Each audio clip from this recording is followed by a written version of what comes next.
বিসমিল্লাহির রহমানির রহিম। আমাদের অনলাইন শিক্ষা কার্যক্রমে একাদশ এবং দ্বাদশ শ্রেণীর পড়া হিসেবে আমরা উচ্চ মাধ্যমিক স্তরে পদার্থবিজ্ঞানের দ্বিতীয় পত্রে আমরা পরমাণুর মডেল অংশটি নিয়ে আলোচনা করছি। পূর্বের ক্লাসের ধারাবাহিকতায় এখন বোর মডেল নিয়ে আলোচনা করব। তো আমাদের বোর মডেলের আলোচনার সাথেই আমাদের একটু পটভূমিটা বলতে হবে যে বোর মডেলটি কোন পটভূমিতে আমাদের কাছে আসলো। রাদারফোর্ড মডেলের বেশ কিছু ত্রুটি যখন পরিলক্ষিত হয়, বিশেষ করে উনি পরমাণুর আকার আকৃতি নিয়ে ধারণা দিতে পারেননি।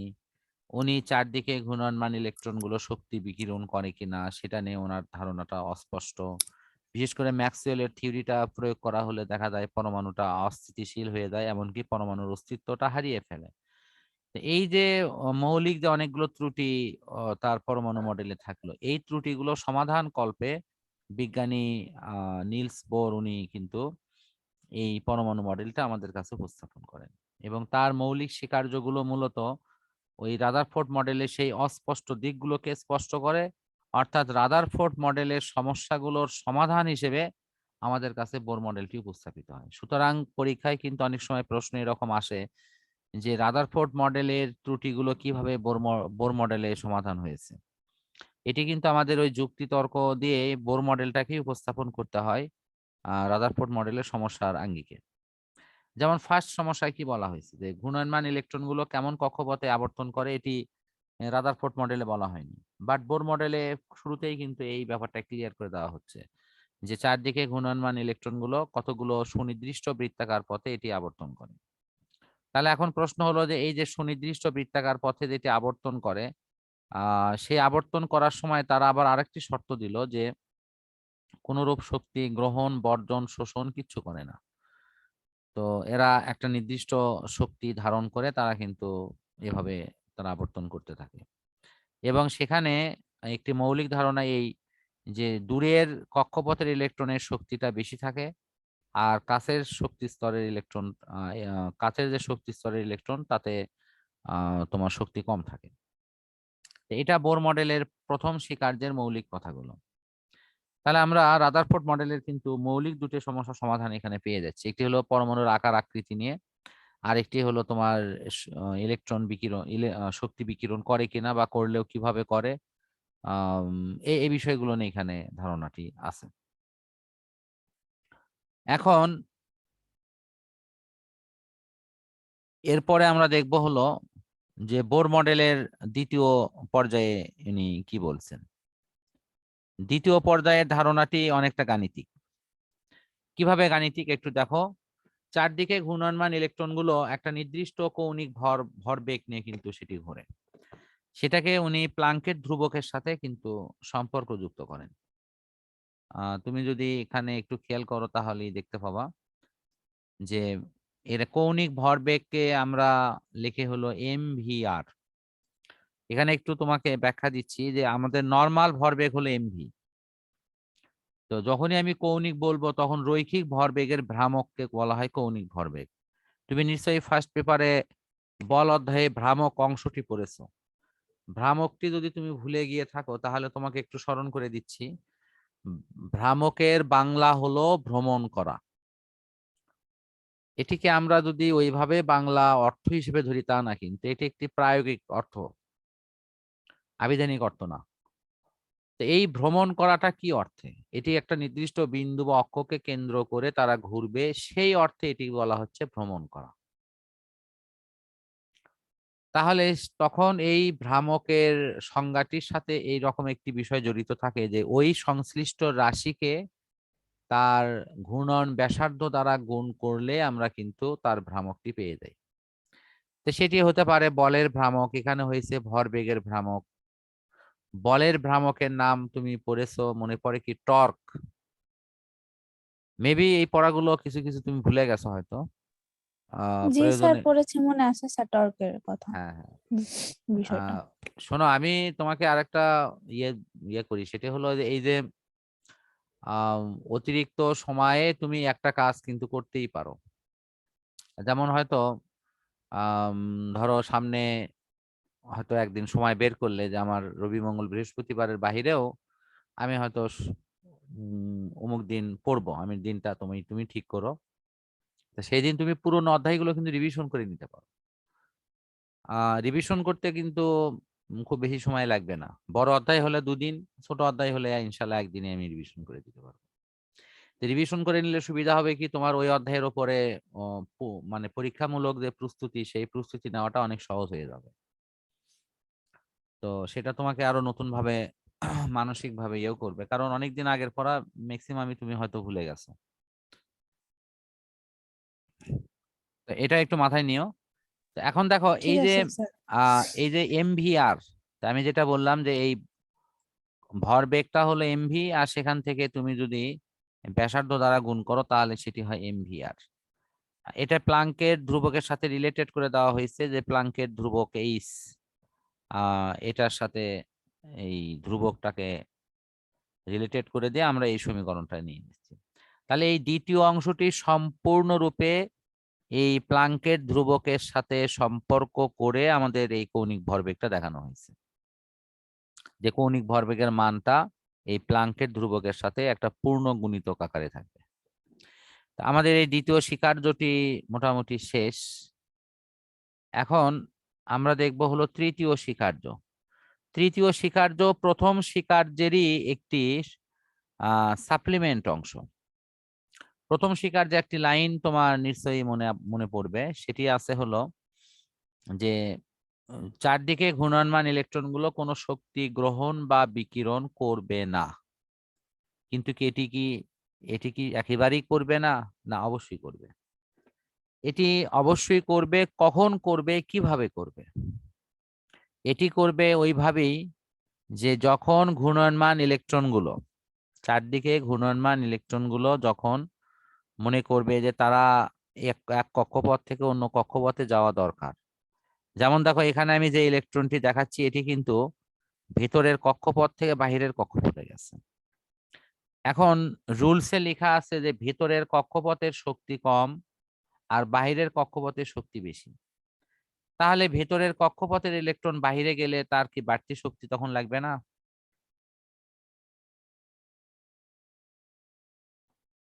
আমার কথা জি কি স্যার। তুমি শুনতে জি। পাচ্ছ? আমি এই কথাটা আবার এগেইন বলতেছি। এই যে ভেতরে যে ইলেকট্রনটি আছে, এই ইলেকট্রনের শক্তি হলো কম, কারণ ভেতরের কক্ষপথটা ছোট হওয়ায় সে কম শক্তি নিয়েই ঘুরতে পারে।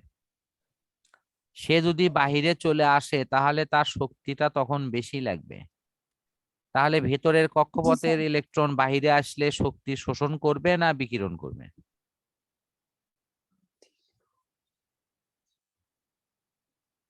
বিকিরণ করবে। আমার মনে হয় তুমি পুরো পরিষ্কার বুঝতে পারোনি। স্যার, বাহিরে গেলে শোষণ আর ভেতরে আসলে বিকিরণ। হ্যাঁ, এখানে ধরো এখানকার শক্তির মান হলো 40 একক, আর এখানকার শক্তির মান হলো 70 একক। এখানে যত ইলেকট্রন আছে সবার শক্তি হলো 40 একক। আমি একটা মান হিসেবে বুঝাচ্ছি। এই ভেতরের ইলেকট্রন যখনই বাহিরে আসবে তখন তার শক্তি লাগবে 70 একক, তাহলে তাকে আরো 30 পরিমাণ শক্তি কিন্তু শোষণ করা লাগবে। শোষণ জি করা স্যার। ছাড়া কিন্তু সে এটা করতে পারবে না। এই জন্য লেখা আছে কিন্তু, দেখো এই যে শোষণ করার কথা, দেখছো কি আমি গোল করে দেখালাম? জি জি জি। আচ্ছা, তাহলে এখন এটার কথা বলো, এই বাইরের ইলেকট্রন যদি ভেতরে লাফিয়ে আসে, তো ভেতরে যখন আসবে তখন তার শক্তি কি করবে, সেটা সেটা কি করবে? তখন হচ্ছে বিকিরণ হবে। হ্যাঁ, শক্তি বিকিরণ হবে। এটা গোল করে দেখালাম কিন্তু, দেখো। জি স্যার। শোনো, বিষয়গুলো একবার মাথায় খালি ঠিক মতো ঢুকায় গেলেই কিন্তু এটা এখানেই পড়া হয়ে যাবে তোমার। পরে যে অতিরিক্ত ভাবে বাসায় একবারে মুখস্থ করা লাগবে এরকম কিন্তু নয়। তো আমি আশা করি যে তাহলে তোমার 3টা স্বীকার্য এখানেই ক্লিয়ার, যে ইলেকট্রন গুলো এক কক্ষপথ থেকে অন্য কক্ষপথে লাফ দেবে, এবং এই লাফ দেওয়ার ক্ষেত্রে তারা উচ্চ কক্ষপথ থেকে নিম্ন কক্ষপথে যখন গমন করবে, সেক্ষেত্রে নির্দিষ্ট পরিমাণ শক্তি তারা কি করবে, বিকিরণ করবে, যদি উচ্চ কক্ষপথ থেকে নিম্ন কক্ষপথে আসে। আর নিম্ন কক্ষপথ থেকে যদি উচ্চ কক্ষপথে যায় তাহলে নির্দিষ্ট পরিমাণ শক্তি তারা কিন্তু শোষণ করবে। এই নির্দিষ্ট পরিমাণকেই বলা হয় কোয়ান্টাম বা ফোটন। এটা জি অনেক স্যার। সময় তুমি নাম শুনে থাকবা হয়তো, কোয়ান্টাম লম্ফ। এই নামটা হয়তো কোনো কোনো জায়গায় শুনে থাকবা, যে ইলেকট্রন গুলো লাফ দিয়ে এক কক্ষপথ থেকে অন্য কক্ষপথে যায়। সেক্ষেত্রে ইলেকট্রন যে শক্তি শোষণ বা বিকিরণ করে সেটার ক্ষেত্রে আমরা এই কোয়ান্টাম লম্ফ কথাটিও অনেক সময় ব্যবহার করি। তাহলে এই মডেল কি ক্লিয়ার একদম? জি স্যার। আচ্ছা, এখন এই মডেলের কিছু বৈশিষ্ট্য নিয়ে এখানে আলোচনা আছে। মডেলের বৈশিষ্ট্য মূলত মডেলের এই কথাগুলো কেন্দ্রিক আছে, একটু দেখো। সেটা হলো যে বোর মডেলের বৈশিষ্ট্য। তাহলে আমরা এই বোর মডেলের যে আলোচনাটি করলাম, তো এই আলোচনার আলোকে আমরা কি কি বুঝলাম? 1 নম্বর বুঝ হলো অবশ্যই পরমাণুর কেন্দ্রস্থলে পজিটিভ আছে। উনি সেই কথাটি সরাসরি না বললেও উনি তো রাদারফোর্ডের ওটাকে অস্বীকার করেননি। রাদারফোর্ডের পরমাণু মডেলে আমরা এটা পড়েছি এবং সেই কথাটি এখানে সংযোজন ওটা আসি। দ্বিতীয় অপশন হলো নিউক্লিয়াসকে কেন্দ্র করে কতগুলো নেগেটিভ চার্জ যুক্ত ইলেকট্রন কিন্তু ঘুরছে, সেটাই উপর ধারণা দেওয়া আছে। তৃতীয়টি হলো ইলেকট্রন গুলো স্বাভাবিকভাবে যখন ঘুরবে তখন তারা শক্তি গ্রহণ বর্জন শোষণ কিচ্ছু করবে না।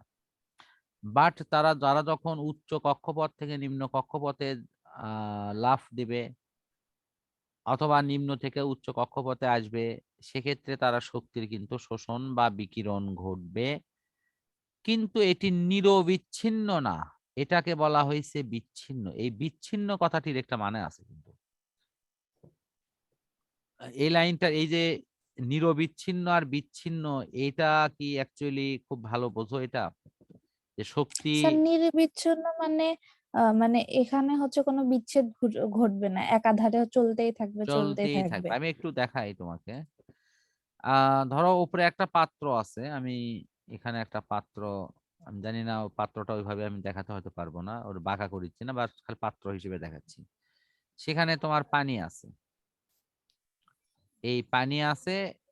এখন এই পানিটা আমি ভিতরে নিলাম, এটা ভরে দিলাম মনে করো পানি দিয়ে, ঠিক আছে। এখন এই পাত্রটাকে জি কাত করা হলো। কাত করলে তাহলে জি তখন এই পানিটা কি এরকম করে এরকম নিচে পড়বে না, এবং এটা কিন্তু জি স্যার। নিরবিচ্ছিন্ন ভাবে পড়বে। পড়তেই আছে তো পড়তেই আছে, যতক্ষণ পর্যন্ত পাত্রের পানি শেষ না হবে এতক্ষণ ধরে পড়বে। বাট আমি যদি এরকম করি যে কোন একটা ড্রপ দিয়ে পানি তুলে নিয়ে পানি এরকম ফোঁটা ফোঁটা করে যদি নিচে ফেলি, মানে পানি পড়তিছে জি এটাও পড়তিছে, বাট এটি ফোঁটা ফোঁটা করে পড়তিছে, আবার অফ, আবার পড়তিছে, আবার অফ। এই যে ফোঁটা ফোঁটা করে পড়া, এটার নামই হলো বিচ্ছিন্ন। এটা হলো বিচ্ছিন্ন। জি এই ফোঁটা ফোঁটা করে পানি পড়ে হলো বৃষ্টির সময়, মনে পড়ে কি? বৃষ্টিতে পানি জি কিন্তু স্যার। ফোঁটা ফোঁটা হয়ে আসে। আর আমি যদি জি নর্মালি কোনো পানির নল দিয়ে পানি নিচে ফেলাই, তাহলে সেটা হলো নিরবিচ্ছিন্ন। এটা পানি পড়তেই আছে তো পড়তেই আছে। আশা করি মূল মানেটা বুঝতে পারছো। জি স্যার, বুঝতে পারছি। আচ্ছা, তাহলে তাহলে আমাদের শক্তি বিকিরণটা কি হয়, এই যে নিরবিচ্ছিন্ন ভাবে হয় না বিচ্ছিন্ন ভাবে হয়, এটা জানতে চাচ্ছি। নিরবিচ্ছিন্ন ভাবে। না, শক্তির বিকিরণ আমাদের ক্লাসিক্যাল মতবাদ অনুসারে নিরবিচ্ছিন্ন ভাবে হয়, কিন্তু কোয়ান্টাম মেকানিক্সে, যেটার আধুনিক থিম, সেটাতে শক্তির বিকিরণ হয় বিচ্ছিন্ন ভাবে। এবং এই লাইনটা তুমি এখানে আরো একটু মিলায় নাও, এটা দেখো সেটাই লেখা আছে। আমি ওই লাইনের প্রতি তোমার দৃষ্টি আকর্ষণ করছি। এই যে লাইনটা দেখো, শক্তি বিকিরণ হয় এবং তা বিচ্ছিন্ন। আশা করি এই মানেটা বুঝছো। জি আচ্ছা, আগের দিনের মতো অনুসারে তুমি যে প্রথম লাইনটি বলেছো সেটা সঠিক, অর্থাৎ শক্তি বিকিরণ হয় নিরবিচ্ছিন্ন হবে, এটা আগে বলা হতো। জি জি কিন্তু জি বর্তমানে এটা কোয়ান্টাম মেকানিক্স আসার পরে এটিকে বলা হচ্ছে বিচ্ছিন্ন বা প্যাকেজ আকারে বের হয়। আবর্তনরত ইলেকট্রনগুলো কৌণিক ভরবেগের মান কোয়ান্টায়িত, এটা আমি অলরেডি বলেছি। কোয়ান্টায়িত মানে একটা নির্দিষ্ট মানসম্মত, এবং এই মতবাদ কখনোই আমাদের পরমাণুর অস্তিত্বকে নষ্ট করে না, যেটা রাদারফোর্ড করেছে। রাদারফোর্ডের থিম পুরোপুরি অনুসরণ করলে পরমাণুর অস্তিত্ব থাকে না। এটা মোটামুটি আমরা বোর মডেলের বৈশিষ্ট্য। তা আশা করি বোর মডেলের এই তার যে প্রাথমিক অপশন এবং বৈশিষ্ট্য সহ এটা এখন ক্লিয়ার হলো। আমরা প্রাথমিক লেভেলের এই পড়াটি এখানে শেষ করছি।